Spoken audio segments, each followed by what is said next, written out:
Good morning, friends. I have two exciting and most likely familiar stories from the Bible to share with you today. David said to Saul, "Don't let that giant scare you. I will go fight him." Saul tried to stop him, saying, "But you're just a kid, and he's been fighting all his life." David reminded Saul that he used to keep sheep for his father and had to fight lions and bears away. God, who saved me from those lions, will save me from Goliath. "Okay," Saul said, "God be with you." Saul put his own armor on David and strapped the sword onto him. But David couldn't even walk in the armor, much less fight. So he took the armor off, picked up his walking stick, and put 5 smooth stones from the riverbed in his pouch. He had his slingshot in his hand, and he went looking for the giant. When Goliath saw David, he laughed. "Who do you think I am? A dog? You brought a stick with you to fight me?" Goliath kept up the trash talk. "Bring it, boy. I will feed you to the vultures and let the hyenas eat your corpse."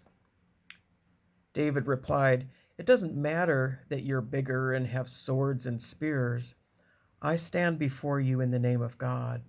Today, God is on my side, and I will deliver you and your army to the vultures and to the hyenas, and everyone will know that there is a great God in Israel." Goliath started charging at David, and David picked up a stone from his pouch, slung it right into Goliath's forehead, and Goliath fell face down on the ground and died. And this story from the Gospel of Mark.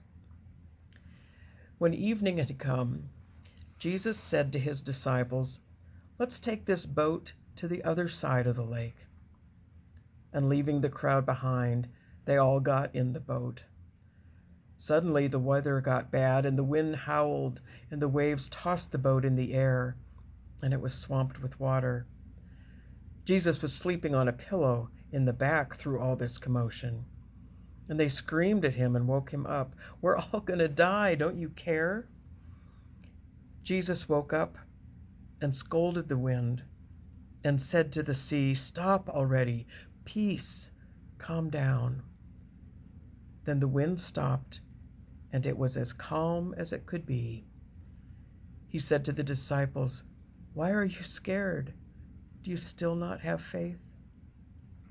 And the disciples were overflowing with amazement and said to each other, "Did you see the wind and the sea obey him? Who is he that he can control God's creation like that?" Both of these stories are about faith and fear, about who God is in the battles and the storms of our lives. David's confidence is impressive as he takes up the challenge to slay the giant, but he seems to be the only one who is confident that God is with him, while he's surrounded by a chaotic mass of panicked people. David was the least likely candidate to partner with God in this battle. He was small, he was young, but along with his slingshot, he had faith. David had confidence in his ability to throw stones in a slingshot, but he had faith that God would be with him when he aimed.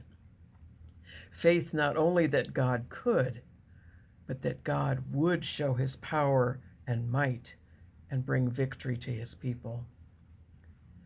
Contrast David's inspired performance facing a giant with those sitting in the boat in a storm with the Son of God in the boat with them.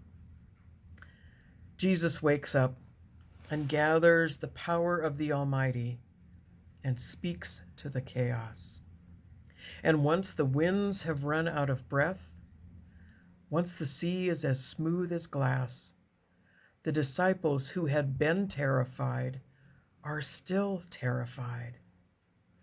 The original language doesn't say they were scared, The Greek says they feared a great fear. And then Jesus poses two questions. Why are you afraid? Have you still no faith? And they have no answer for either question. Faith has been described as a willingness to let God be God.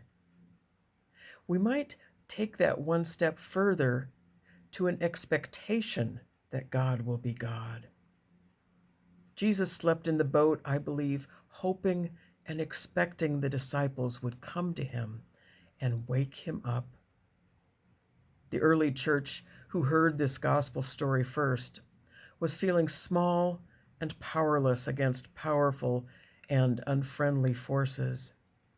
They needed to learn the lessons that the disciples in the boat learned in that storm. Lessons of God's power and Jesus' identity and God's welcome of all. There were two storm fronts on the sea that day, one external and one internal. The disciples had seen the embodiment of God's power and still feared a great fear. Still, after hearing Jesus' stories of the kingdom, after witnessing healing and exorcisms, they were not sure that they were in the presence of God's Son and what that meant for them and their future.